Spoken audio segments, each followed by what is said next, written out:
자, 시작해 보도록 합시다. 자, 페이지를 다 열어주시고요. 일단은 뭐 선생님이 오늘 이 녀석을 선택한 이유는 지난주에 뭐 사회지문, 비스지문이라든가 이런 것들 때문에 좀 많이 버거웠었잖니.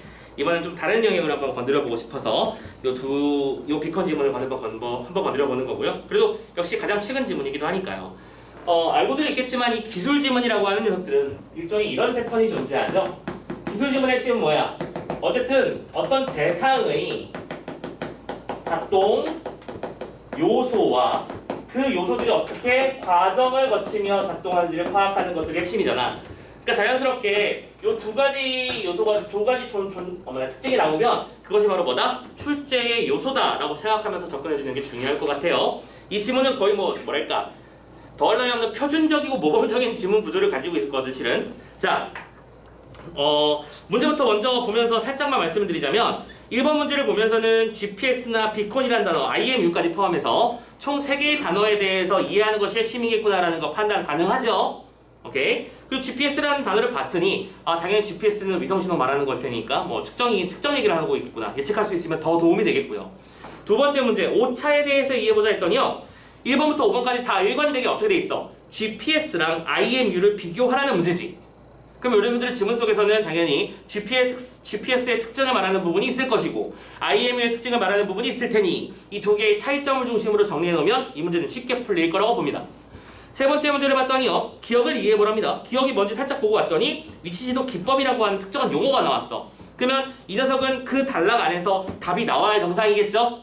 이 녀석은 둘 중에 하나의 전략을 취하자. 지문이 어렵지 않다면 그냥 전부 다 읽어도 되지만 지문이 조금이라도 어렵다면 이 단락만 읽고 한 문제를 해결하는 것도 방법 중에 하나가 될 것 같아요.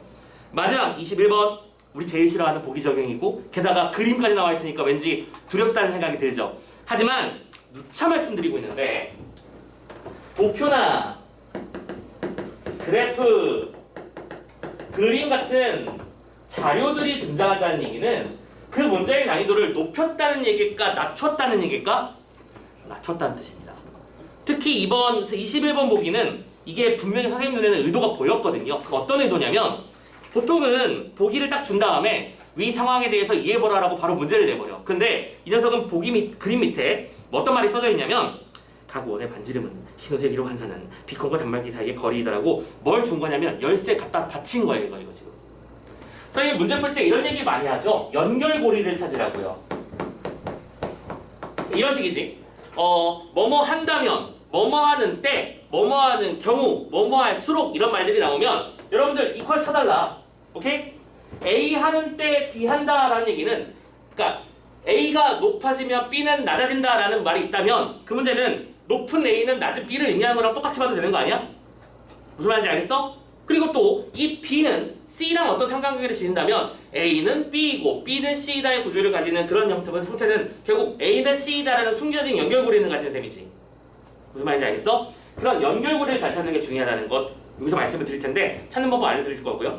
근데 재밌는 건 이 연결고리를 여기서 사용할 연결고리는 이것이에요 라고 밑에서 별표로 알려준 거야. 문제의 난이도를 낮추려는 의도가 확연히 보였어요. 오케이? 그래서 정답률부터 좀 알려드릴게. 이 문제의 정답률이 어떻게 나왔었냐면 18번 문제 정답률 59%, 19번 문제 정답률 77%, 20번 문제 정답률이 46%, 21번 문제 정답률이 43% 나왔어.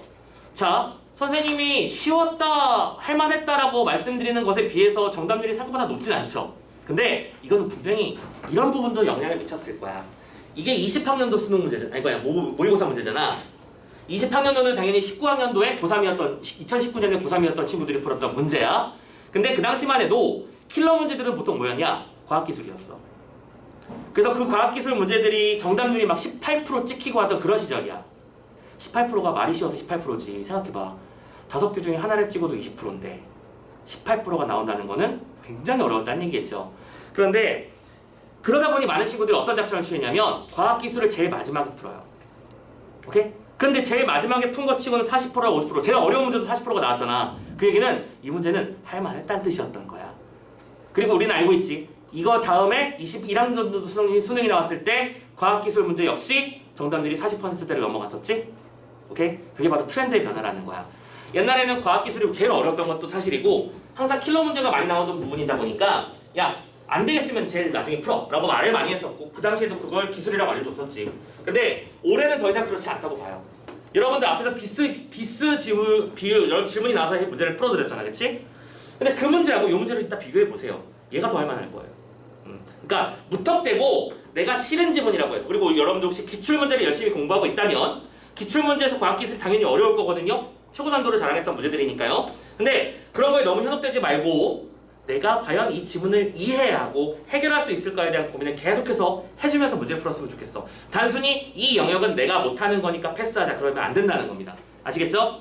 자, 그러면 지금부터 문제를 빠른 속도로 한번 풀어볼 거야. 잘 따라와 보세요. 자, 1단락부터 한번 얘기를 따라가 봅시다. 뭘 해야 되는지 머릿속에 다 집어넣어놨죠? GPS랑 IM이 비교해야 되고, 그 다음에 뭐 무슨 기법에 대해서 정리를 해야 되고 그런 식이었어. 5차 의미도 파악해야 되고요. 가자. 스마트폰은 다양한 위치 측정 기술을 활용해서 여러 가지 지형에서 위치를 측정하는데, 위치라는 것에는 절대 위치와 상대 위치가 있대요. 자, 처음부터 그 얘기하고 있네. 위치라는 것은 절대와 상대가 있대요. 일단 이 두 개가 대립되는 쌍인 거 우리 너무 잘 알고 있잖아. 출제 포인트 벌써부터 등장했어.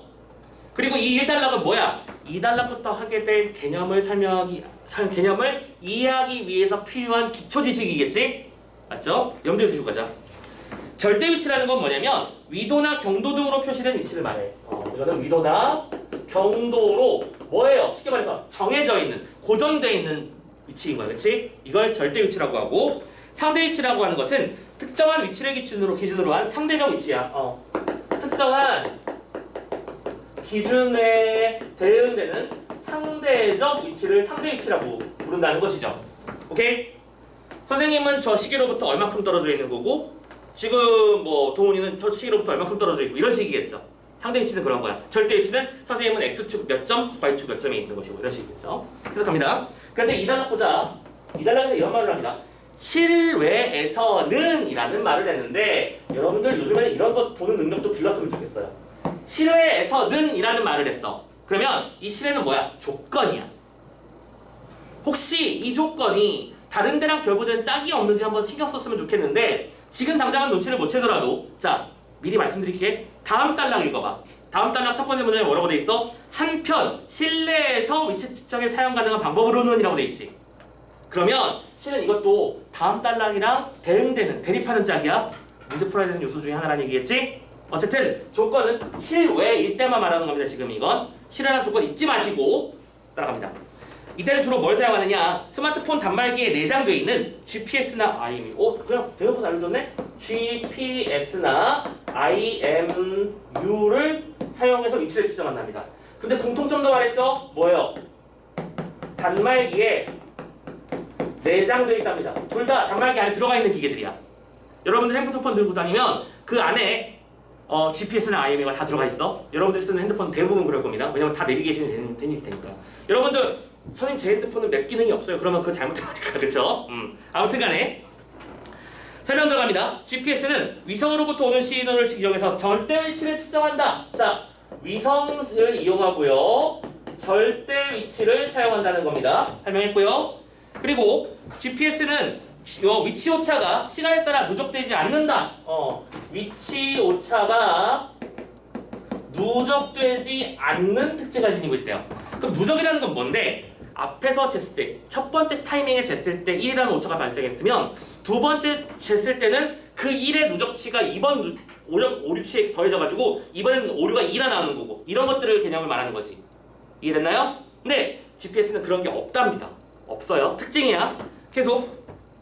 그러나 전파 지연 등으로 인해서 접속 초기에 짧은 동안이지만 큰 오차가 발생하고, 자, 이번에는 단점이야. 접속 초기에 큰 오차가 발생하고요. 두 번째로는 실내나 터널 등에서는 GPS 신호를 받을 수 없지. 두 번째, 이것 좀 밑에다 쓸게요. 실내나 터널에서는 작동할 수 없어요. 왜냐? 여기는 어디니까요? 실내잖아요. 물론 터널을 실내라고 말하는 건 좀 오류긴 하지만, 그치? 상대적으로 실내 개념이야. 자, 그러면 이제 IMU라는 걸 조금만 내려서 써보자. 자, 그러면 IMU도 설명했겠죠? 그럼 IMU는 뭔데? 내장된 센서로 가속도와 속도를 측정해서 위치 변화를 계산하고 초기 위치를 기준으로 하는 상대 위치를 구하는 거야. 이거는 센서를 이용해. 그래서 상대 위치를 계산하는 거야. 너무 쉽잖아. 계속해서 대립상이 만들어지고 있지. 그치? 얘는 위성신호, 그러니까 바깥 걸 이용하는 거고, 얘는 내장 센서를 이용하는 거야. 얘는 절대 위치를 이용하고, 얘는 상대 위치를 이용해. 그러면서 단기간 움직임에 대한 측정 성능이 뛰어나. 이 녀석의 장점은 뭐냐면 단기간 움직임 측정하는 데 좋아. 그러니까 이건 뭐예요? 각각이 지니고 있는 장점에 대한 차이지. 오케이? 얘는 접속 초기에 큰 오차가 있지만 얘는 초기에 빠르게 뭔가 측정하는 데 좋다는 얘기입니다. 그쵸? 무슨 차이인지 알겠지? 그런데 그 다음 하지만 이 녀석은 센서가 측정한 값의 오차가 누적되기 때문에 시간이 지날수록 이퀄 오차가 커져. 위치 오차가 누적돼. 그럼 뭐예요? 이걸 이렇게 표현을 해볼까? 자, 요거는 이걸 이렇게 써보자. 요거는 요렇게 대응되는 짝이 만들어진 거야. 그치? 얘는 누적되지 않는 게 특징이었고 얘는 누적되는 게. 즉 얘의 단점이 얘의 장점이고 얘의 단점이 얘의 장점이겠지. 그럼 단기간 움직임 측정이라는 거는 요렇게 대응되는 짝을 말하는 것이었구나. 감점 피시죠? 그리고 이 두 방식을 함께 사용하면 어쨌든 간에 둘 사이에 어떤 단점을 보완할 수 있으니까 이 두 개를 동시에 사용하는 게 일반적인 특징이래요. 되셨나요? 오케이. 기계가 바깥으로 나와 있는 상태에서는 어쨌든 GPS를 이용하되 GPS를 이용할 수 없는 상황이라면 터널 등의 그런 상황이라면 IME를 이용해서 측정하는 것이겠구나. 그래서 여러분들은 알고 있을 거야. 내비게이션이 GPS를 이용한다는 사실을 알고 있는 친구라면 근데 터널은 어떻게 되는 걸까? 라는 궁금증을 한 번씩 가져보지 않았을까 싶어요. 근데 터널에서도 분명히 내비게이션은 움직이거든요. 그럼 왜 그러는 거냐면 차의 움직임을 계산해서 마지막으로 GPS 찍혔던 지점으로부터 뭐 핸들을 꺾지 않고 직진 100m 정도 했다고 판단하고 그렇게 미리 찍어주는 거야. 오케이? 자, 오케이. 좋아요. 여기까지 해서 실외에 대한 얘기를 했습니다. 그리고 이 두 개를 합하면 오차를 줄일 수 있대요. 자, 19번 문제 지금 풀어버릴까? 19번 문제 그거잖아. IME랑 GPS로 차이를 묻는 거. 그냥 바로바로 가봐. 1번 IMU는 오차가 커지지? 커지냐? IMU는 시간이 지날수록 전파 지연으로 인해서 오차가 잠깐만 말이 안 되잖아. IMU가 전파 지연으로 인해서 오차가 커지는 거야? 아니죠. 전파가 지연되는 건 GPS의 특징이지. 방금 읽었잖아. 두 번째, GPS는 오래 사용하면 사용할수록 오차가 커져? 절대 아니라니까. 누적되지 않는다고 했었죠. 3번, IMU는 순간적인 오차가 발생하지만 시간이 지날수록 정확해져? 아니지. 거꾸로 말했지. 이건 GPS의 특징이야. 4번, GPS는 터널 진입 시 발생한 오차를 터널을 통과하는 동안 보정할 수 있을까 없을까? 없지. GPS는 측정이 불가능하니까요. 답은 몇 번이야? 5번이네. 5번. IMU의 오차가 커지는 것은 가속도와 속도를 측정할 때 오차가 누적되기 때문이지. IMU의 특징이 오차 누적이잖아. 그래서 결국에는 이 쌍에서 답이 나왔지. 오케이? 이런 건 잘 따져주면 돼. 쉽지? 이 정도는 할만했어. 근데 이 문제가 왜 도대체 정답률이 77밖에 안 됐을까? 그치? 아무튼 3단락 넘어가 봅시다. 3단락입니다. 자, 한편 실내에서 위치 측정은 이라면서 그럼 돼. 왜냐 이렇게 하면 돼. 근데 실내는 아예 이 두 가지를 사용하기 너무 힘들잖아요. 그쵸? 얘는 또 심지어 한쪽으로만 사용하면 오차가 누적되니까. 그래서 이때는 블루투스 기반의 비콘을 활용하면 된답니다. 자, 여기서는 비콘이라는 것을 활용하는 것이죠. 그죠? GPS와 IME를 사용하고 실내에서는 비콘을 사용한다. 그럼 비콘이 뭔데요? 비콘은 실내에 고정 설치되어서, 자, 정리하자. 이거 비콘의 정의야. 실내에 고정되어 있는 장치야. 그래서 비콘마다 정해진 식별 번호와 위치 정보가 포함된 신호를 주기적으로 보내는 기기야. 이 녀석은 자신의 번호와 위치를 주기적으로 신호를 쏘는 기계야. 오케이? 나는 3번이고 여기 있어요라는 신호를 자꾸 보내는 거지. 그런데 비콘들은 동일한 세기의 신호를 사방으로 보냅니다. 특히 신호 세기는 기본적으로 다 동일해. 참고로 이게 만약에 동일하지 않다면 그 어디 기계가 신호가 얼마큼 더 세고 적기 때문에 서로 차이가 벌어지면서 측정하기 어려워지겠죠? 기계들은 다 똑같은 세기를 가져. 그런데 눈 반짝여야지. 다음 장면. 왜? 비콘으로부터 거리가 멀어질수록 파란펜 쓸게요. 비콘과의 거리가 이거 위로 쓸게요. 멀어질수록 이퀄 어떤 일이 벌어진다? 하나 더. 벽과 같은 장애물이 많을수록 이퀄 무슨 일이 벌어진다? 당연하지만 신호의 세기는 약해지는 거야.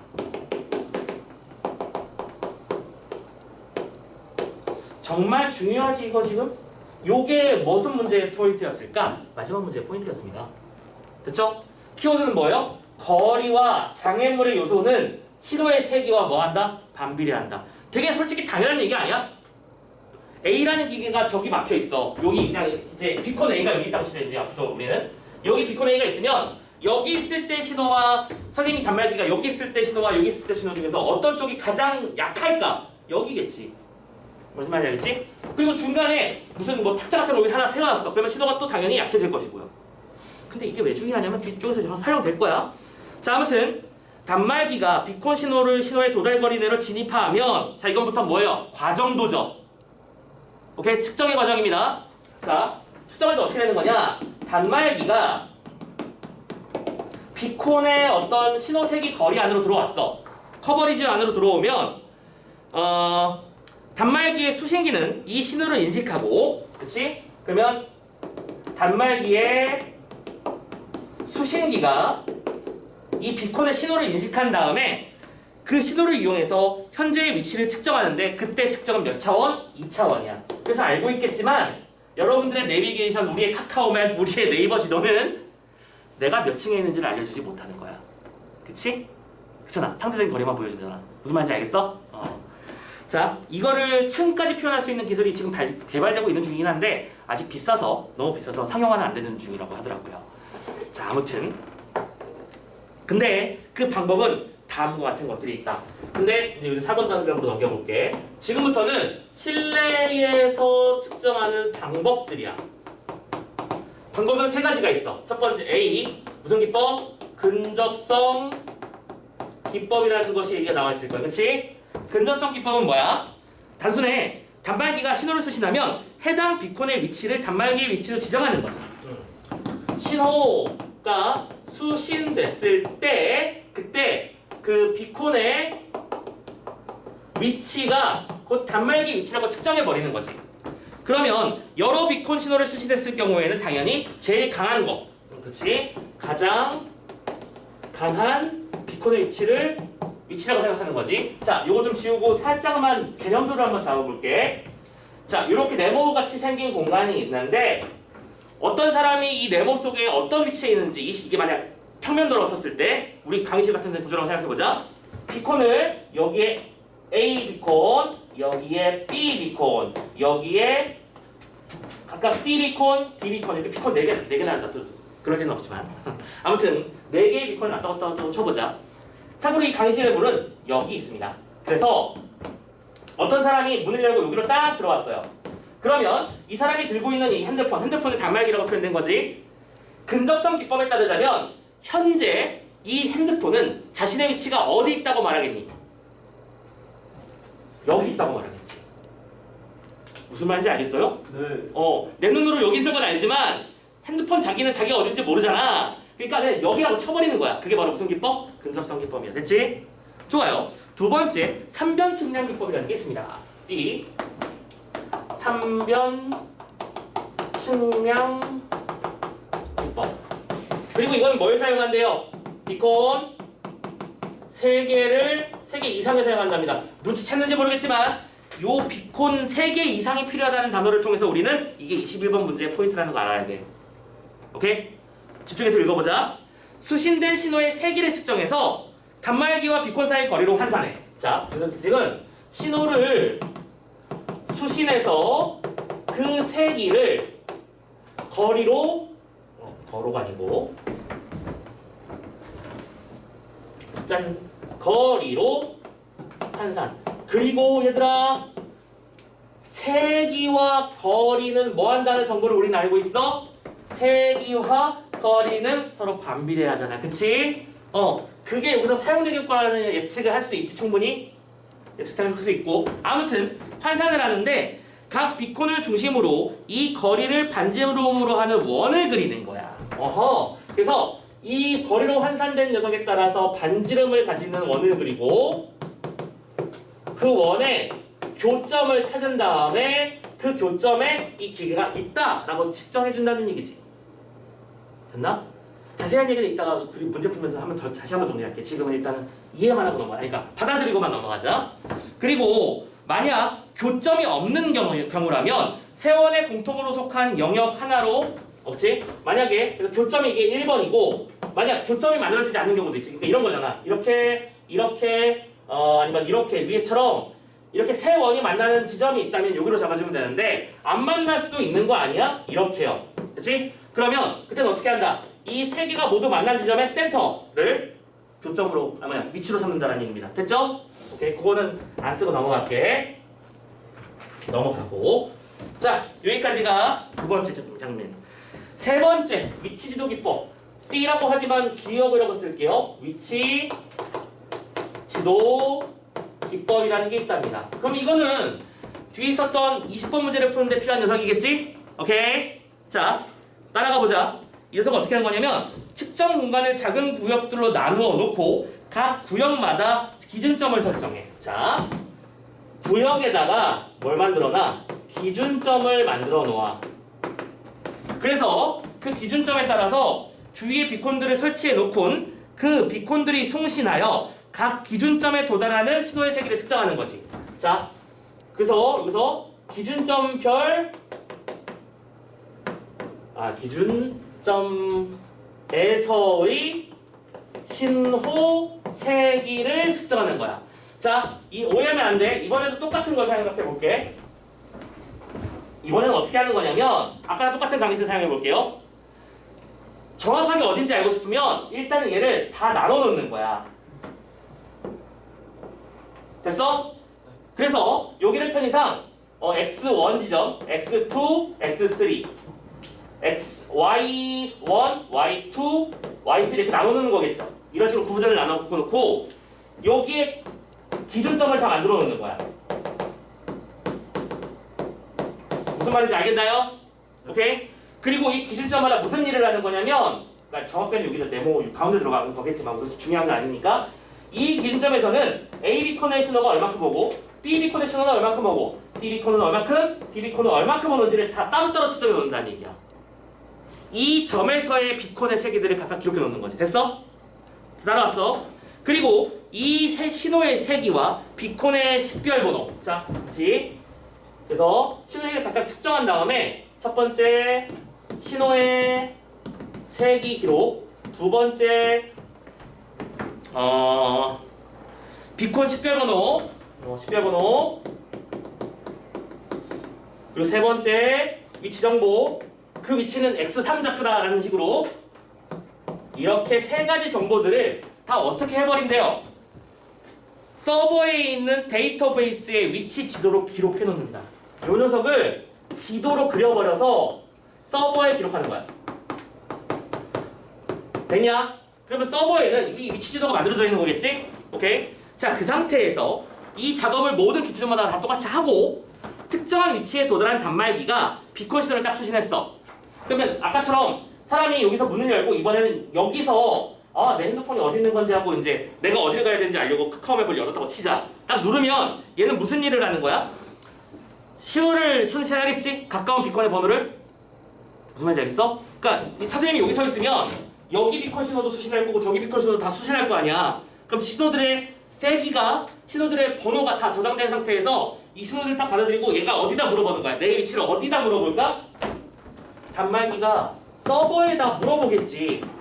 지금 나 어디 있는 거임? 하고 물어보겠죠. 그럼 서버는 야, 신호세기 좀 줘봐. 신호세기 몇 나왔어? 1번 비콘에서부터 3 에너지가 나왔고 6번 비콘에서 2 에너지가 나오는 지점이라고 특히네? 너 지금 그거 X3 좌표에 있는 거야 라고 이렇게 알려준다는 얘기겠죠. 됐나요? 이렇게 해서 서버로 전송하면 서버는 수신된 신호의 세기와 가장 가까운 신호 세기를 갖는 기준점을 데이터베이스에서 찾아서 이 기준점의 위치를 단말기에 알려주는 거지. 되셨나요? 오케이. 자, 여기까지가 위치지도 기법이었습니다. 지금 다 각각의 기법이 정리가 되셨나요? 자, 그러면 이제 위치지도 기법이 먼저 나왔으니까 이렇게 할까? 18번이랑 20번을 먼저 해결해서 치워버리자. 18번부터 가볼게. 1번 GPS를 이용해서 측정하는 위치는 기준이 하나도 안 중요하죠. 맞나요? 기준이랑 상관없어. GPS는 땡. 2번 비콘들이 서로 다른 신호의 세기를 송신해야 됩니까? 송신한다는 건 무슨 뜻이지? 신호를 보낸다는 뜻입니다. 근데 비콘들이 서로 다른 신호 세기를 가질 이유가 있다 없다? 없다. 동일해야 거리를 알지. 무슨 말인지 알겠어? 3번 비콘이 전송하는 식별번호는 신호가 도달하는 단말기를 구별하기 위해서. 단말기를 왜 구별해? 단말기를 구별하기 위한 번호가 아니고 각자의 위치를 확인하기 위한 번호겠지. 아마 신호의 세기겠지, 그치? 맞냐? 네. 4번 비콘은 실내에서 GPS 신호를 받아. 이미 더 이상 읽을 필요가 없어졌지. 지금 벌써 틀렸잖아. 어떻게 실내에서 GPS 신호를 받아? 땡! 5번 얘도 5번이네. IMU는 단말기가 초기 위치로부터 얼마나 떨어져 있는지를 계산해서 단말기 위치를 구한다. 맞네요. 쉽죠? 룰랄라 풀리죠. 20번 문제 봅니다. 기억에 대한 이해입니다. 하나씩 가보자. 첫 번째, 측정 공간을 더 많은 구역으로 나눌수록 기준점은 많아질까 적어질까? 많아지겠지. 그러면 이때의 장점은 뭐야? 위치를 조금 더 세밀하고 정확하게 잡을 수 있겠지. 단점은 데이터에 많은 무리가 가겠지. 많은 데이터가 오가야 될 테니까. 2번 단말기가 측정 공간으로 들어오기 전에 데이터베이스는 미리 구축되어 있어야 합니까? 네, 그래야만 서버에다 물어보겠죠. 3번 측정된 신호 세기가 서버에 저장된 값과 가장 가까운 비콘의 위치가 단말기에 위치된다. 자, 이 문제가 아까 선생님이 46%랬잖아. 무슨 낚시질을 했는지 보이셨나요 지금? 낚시 잘 걸리게 잘 만들어 놓지 않았나요? 그런 생각 혹시 안 듭니까? 나만 그래? 뭐가 잘못됐어? 어떤 말이 잘못된 거야? 비콘의 위치가 갑자기 단말기의 위치가 돼. 비콘의 위치를 단말기의 위치로 잡는 건 근접성 기법이지. 그치? 위치의 지도에 기준점의 위치를 단말기의 위치로 잡는다고 했었죠. 됐죠? 3번 정답. 4번 비콘을 이동해버리면 데이터베이스를 갱신해야 될까요? 당연하겠죠. 신호의 세기가 위치마다 다 달라졌을 테니까요. 느낌 오시죠? 5번 위치 지도는 측정 공간 안에 특정 위치에서 수신된 신호의 세기와 식별번호 등을 데이터베이스에 기록해 놓은 것을 말하지. 당연한 소리. 됐죠? 이렇게 해서 20번 문제까지 다 해결해 봤습니다. 이제 그러면 우리한테 남은 문제는 딱 하나야. 21번 문제. 근데 이 21번 문제가 선생님 아까 말씀드렸죠. 이거는 거의 주는 문제였다고요. 뭘 이용하면 된다? 요걸 이용하면 된다는 사실을 솔직히 안 알려줘도 풀 수 있는 게 정상일 텐데 심지어 이 얘기를 보기에서 했지 한 번 더. 맞나요? 자, 그러면 이거는 선생님이 좀 필기 편의성을 위해서 좀 지우고 여기다가 좀 그려볼게요. 선생님 이 질문 할 때마다 제일 이게 힘들어. 동그라미를 잘 그려야 하거든. 잠깐만 최선을 다해볼게요. 이게 비콘 A고 이 비콘 조금 더 큰 녀석이고 또 마지막으로 최고 큰 녀석이고. 수학 선생님도 잘 그리시던데. 아무튼 간에 자, 보기는 단말기가 3개의 비콘 신호를 받았대요. 지금 얘들아 잘 생각해봐. 근접성 기법 문제 나왔지? 맞냐? 네. 위치지도 기법 문제 나왔지? 네. 나냐? 그럼 이제 뭐만 남았어? 3변 측량 기법만 남은 거잖아. 네. 3변 측량으로 이해해보자. 요 녀석은 중앙점을 여기라고 치고 요 녀석은 중앙점을 여기라고 치고 중앙점을 얘는 여기라고 치겠습니다. 이걸 각각 1번 비콘, 2번 비콘, 3번 비콘이라고 칠 거고요. 특징은 여기에 뭐가 놓여 있었어? Q라고 하는 장애물이 놓여 있었지. 근데 여러분들이 이걸 느끼셔야 되는 거야. 자, 밑에 보기에 뭐라고 돼 있어? 각 원의 반지름은 신호세기로 환산한 비콘과 단말기 사이의 거리야 라고 돼 있어. 그림을 보고 이해하시면 돼. 자, 요게 반지름일 거야. 그치? 요렇게 그려볼게. 잘 생각해봐. 반지름의 길이가 짧다는 것은 신호가 세다는 거야, 약하다는 거야? 세요. 세다는 것이겠지. 즉 비콘으로부터 뭐 한 거야? 가깝다는 뜻입니다. 이해되시나요? 뒤집어서 이해해볼까? 반지름의 길이가 길다라고 하는 것은 신호가 약하다는 뜻인 거야. 이해됐어? 그러면 이 녀석은 비콘과 멀리 떨어져 있다라는 말로 번역하면 되는 겁니다. 맞나요? 오케이? 그렇게 이해한다면 잘 생각해봐. 현재 이 기계는, 이 단말기는 현재 위치를 어디라고 잡을 거야? 여기라고 잡고 있을 거야. 그쵸? 맞나요? 네. 근데 그리고 이 기계는 현재 비콘 1번, 비콘 2번, 비콘 3번 중에 어디에 제일 가까워? 1번. 그렇지. 제일 가깝고 얘한테 제일 먼 상태야. 됐지? 자, 여기까지만으로도 문제 선택지가 많이 지워질 거야. 1번부터 가봐. 근접성 기법과 삼변 측량 기법으로 측정한 위치, 단말기 위치는 동일할 거래요. 틀렸을 거거든요. 잘 생각해보자. 얘들아, 현재 이 기계는 비콘 1번에 가깝다고 했었지? 생각해보자. 근접성 기법에 따르자면 이 기계는 현재 어디 있다고 찍힐 거야? 비콘 1번에 위치해 있다고 찍힐 거야. 맞지? 근데 지금 비콘 1번의 위치는 여기야. 오케이? 삼변 측량 기법에 따르자면 얘는 어디 있다고 찍혀? 이 세 개의 비콘에 교점에 찍혀 있겠지. 같은 거야, 다른 거야? 다르잖아. 정확하게 어딘지를 알 필요는 없어. 다르다는 걸 확인할 수만 있으면 되는 거지. 되니? 2번. 측정된 신호세기를 약한 것부터 나열하면 1, 2, 3이다? 거꾸로 말했죠? 제일 센 거부터 1, 2, 3이라고 해야 되지? 땡. 3번. 실제 단말기의 위치는 삼변 측량 기법으로 측정된 위치에 비해서 비콘 3번에 더 가까울 거래. 머리 잘 써야 돼. 자, 봐봐. 실제라는 단어를 썼거든. 실제라는 얘기는 여기서 뭘 없애라는 얘기야. 장애물이라는 조건을 없애라는 뜻이야. 오케이? 무슨 뜻이냐면, 자, 요 상태에서 머리를 잘 굴려보자. Q 장애물이 없어지면 이 3번 동그라미는 커질까 작아질까? 잘 생각해봐. 이 3번 동그라미 요 큰 녀석은 Q가 없어지는 순간 커질까 작아질까? 작아져요. 작아지겠지. 파란 편으로 그려볼게. 대략 이런 느낌이 될 것 같아요. 됐죠? 그러면 요 파란색하고 1번 그래프 동그라미하고 2번 그래프가 교점에 이 세 가지 교점은 있어 없어? 없지. 없어요. 교점이 없으니까 요 녀석의 센터인 요 지점에서 우리가 현재 위치라고 찍히는 걸 알 수 있을 거야. 그쵸? 무슨 말인지 알겠냐? 네. 그렇게 하는 얘기는 교점, 그러니까 이 두 개의 위치가 요게 3번이라는 비콘 3번의 위치잖아. 현재 위치가 요게 무슨 점이었어? P점이었냐? Q점이었냐? 아니, P점이었구나. 자, 현재 위치가 P점이라고 봤을 때 이 P점에서 어느 방향으로? 이 방향으로 이동하는 거지. 어느 방향으로? 비콘 3번에 가까운 방향으로 이동하는 거야. 맞냐? 비콘 3번에 가까워지는 것이므로 이 녀석은 비콘 3번에 더 가까이 있겠구나. 맞잖아. 답이 3번이네. 이렇게 풀어내야 돼. 풀리나요? 이해되고 있고요. 네. 그런 일을 하는 것. 자, 참고로 4번의 앞에 오타가 남버렸네요. 이건 Q를 말하는 겁니다. 자, 이 장애물이 제거된다면 이제 4번 맞아볼게. 답은 잡았고요. 4번. 이 장애물이 제거된다면 삼변 측량 기법으로 측정되는 단말기의 위치는 현재 측정된 위치에서 P 방향이 아니라 무슨 방향? 비콘 3의 중심점 방향으로 이동하겠지. 방금 얘기했잖아. 그쵸? 땡. 5번 해보자. 단말기에서 측정되는 비콘 2의 신호세기만 약해진다고 치자. 자, 이번에는 무슨 얘기를 했어? 비콘 2번에 신호세기가 약해질 거래요. 자, 그럼 이번에는 이제 파란색을 잊어야 돼, 그지? 이건 잊어버리고. 이번엔 뭐가 바뀌는 거야? 2번 동그라미가 어떻게 되는 거야? 신호세기가 약해진다고 했어. 원이 커지겠지. 그러면 대략 이런 느낌으로 그려보면 되지 않을까? 됐지? 커졌어. 자, 그러면 여기 있던 이 녀석은 잡아봐. 요 그래프랑 요 그래프랑 요 그래프가 겹치는 점이니까 여기쯤이라고 생각해보자. 그치? 여기서 교점이 나올 거고 궁극적으로는 여기에 현재 위치가 찍히겠지. 맞아?